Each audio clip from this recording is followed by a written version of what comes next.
Ayala. Ayala. I have difficulty pronouncing that. I'm sorry. Okay.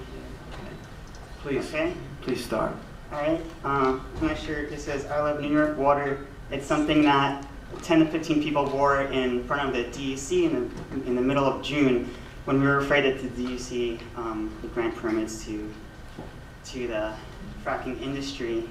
So I'm from a group called Frack Action, which only started in June, and since then we've met tons of people from around the state and around Pennsylvania and the country, especially young people like me who are extremely worried about this issue. And since I graduated in May, I've been fighting specifically fracking all summer.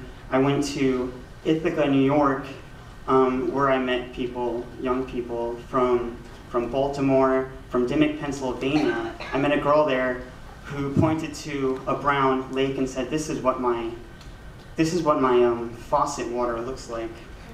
And I also met people from Pennsylvania that are my age, more or less, and they're a group of friends, and they explained how their community is transforming by the industry coming in and transforming it, from people from all over the country. So I see a generational gap, and that's what I really want to say, because the industry has lied to a lot of people, and I think it's incredibly cruel that they've turned people against environmentalists and against their own communities like this by lying. But the transitional fuel argument does not work with my generation. We see right through that. We know that there's no transitional fuels.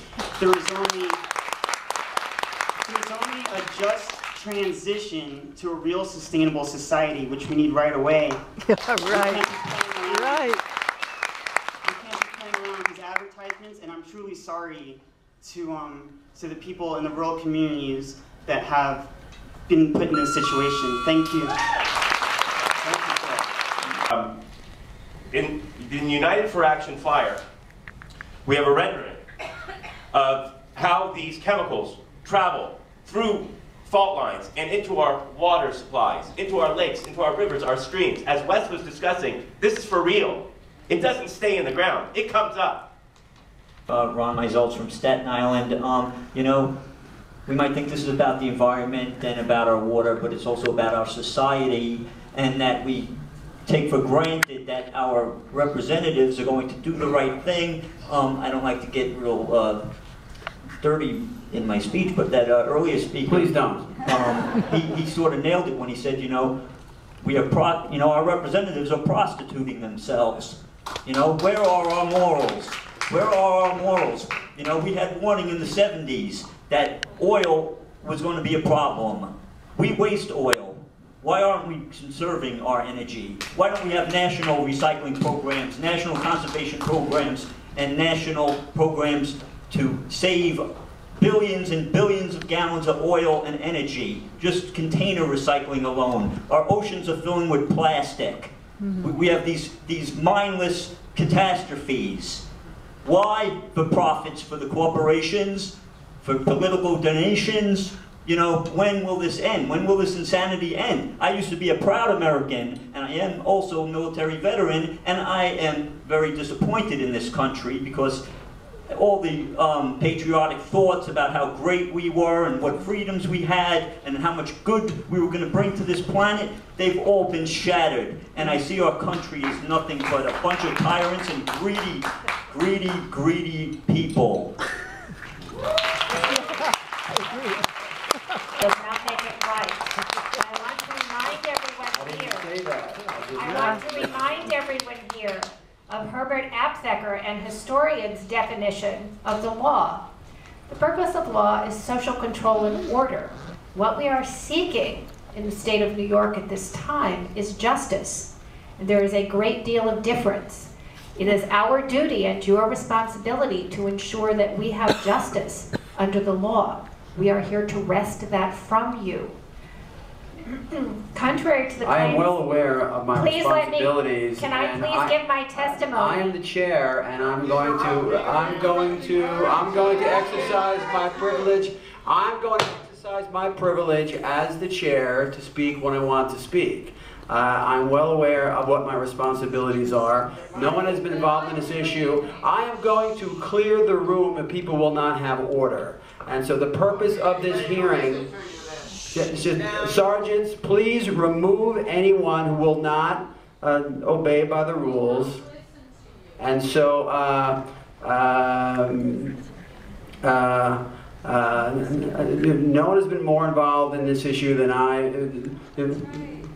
for the last 26 months, and that's my job. I get paid to do this. I don't really have the power in my hands. What I am doing tonight is giving people the opportunity to give, their testimony, to the EPA that is sitting right there. I am providing that service. That is what I'm doing. That is my responsibility, and that's what I'm doing. So I do not need to be lectured on what my responsibilities are. Please continue with the testimony, and please reset the clock. Could we reset the clock, please?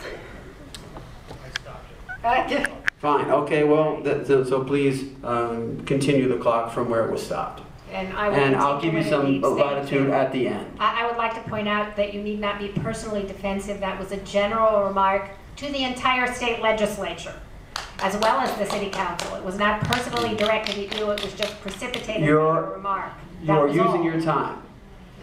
Contrary to the claims made by industry, economic interests, and politicians they lobby and or buy with campaign contributions, hydraulic drilling is guaranteed to create not just a potential impact on the region's water supply, but profound environmental damage through water, ground, and air contamination.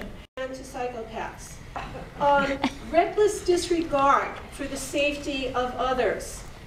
Deceitfulness, repeated lying and conning for profit. Incapacity to experience guilt, failure to conform to social norms with respect to lawful behavior. People who are willing to sacrifice the well-being of millions and millions and millions of people. What else can they be called but psychopaths? Now, psychopaths are interested in one thing, and that is power. And if you take away the water supply of millions and millions and millions of people, you have incredible power over those people.